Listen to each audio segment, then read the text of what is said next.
Hi guys! Tara, samahan niyo ako magluto ng sinampalukang manok for dinner. Naglagyan na nga pala ako dyan guys ng luya. Habang ako ngayon nagluluto, naalala ko na meron pala akong tirang iced coffee kanina. Walang araw nga pala na hindi ako umiinom ng kape. Shout out sa mga coffee lover dyan. Ngayon naman nga ay isusunod natin igisa itong bawang at sibuyas.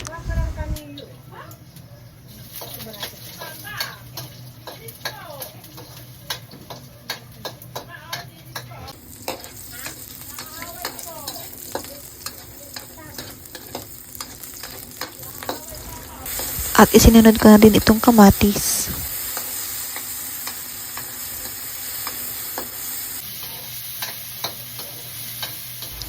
Haluin lang natin at hintayin nating maluto ang mga sangkap.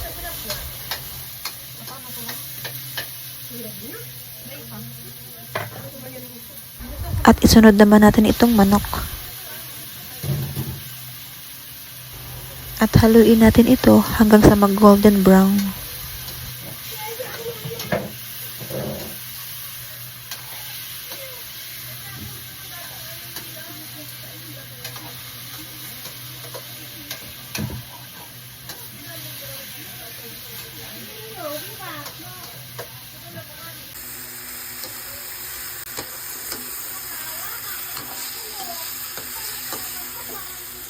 Ayan, once na nahalo na natin, takpan natin ito muli. Naglagay nga rin pala ako dyan ng patis, habang ito'y aking sinasangkutsa. Ako lang ba yung ganito, na habang nagluluto ay kailangan nakapamewang? Siguro nga, part na ito ng pagluluto. Or naman ako lang ito sa aking mama.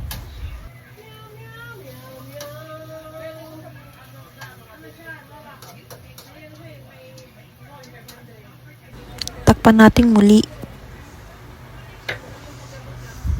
Naglagay nga ako dyan ng chicken cubes para pangpalasa.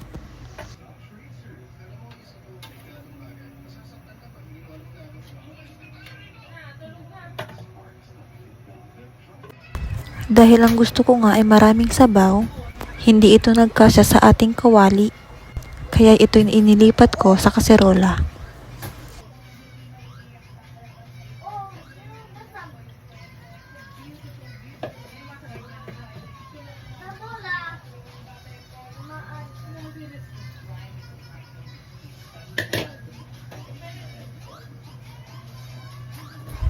Dinamihan ko na nga ng sabaw kasi sabaw pa lang ulam na.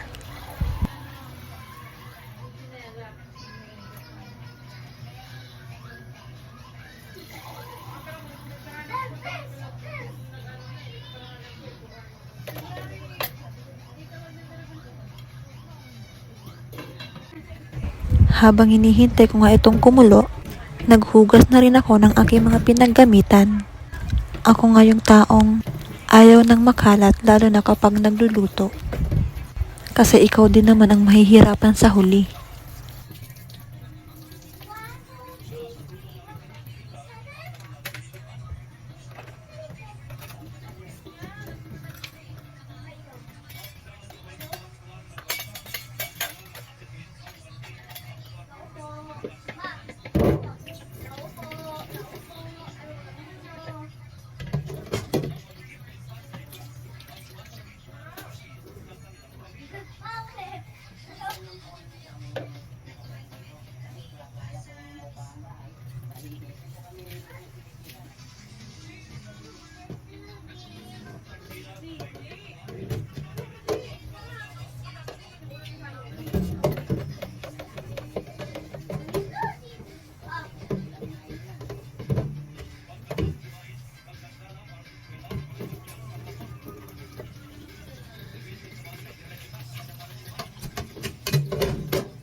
At nung kumulo na nga, naglagay na ako ng sinigang mix.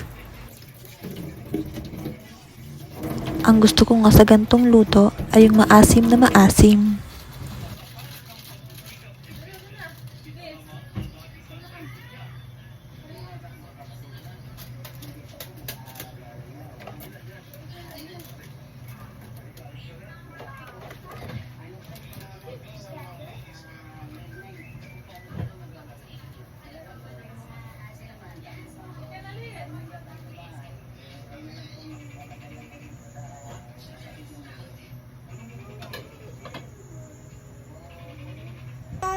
And last, itong kangkong.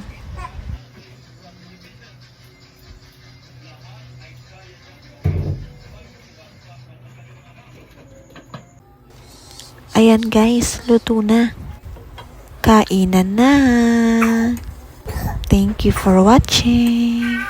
See you on my next mini vlog.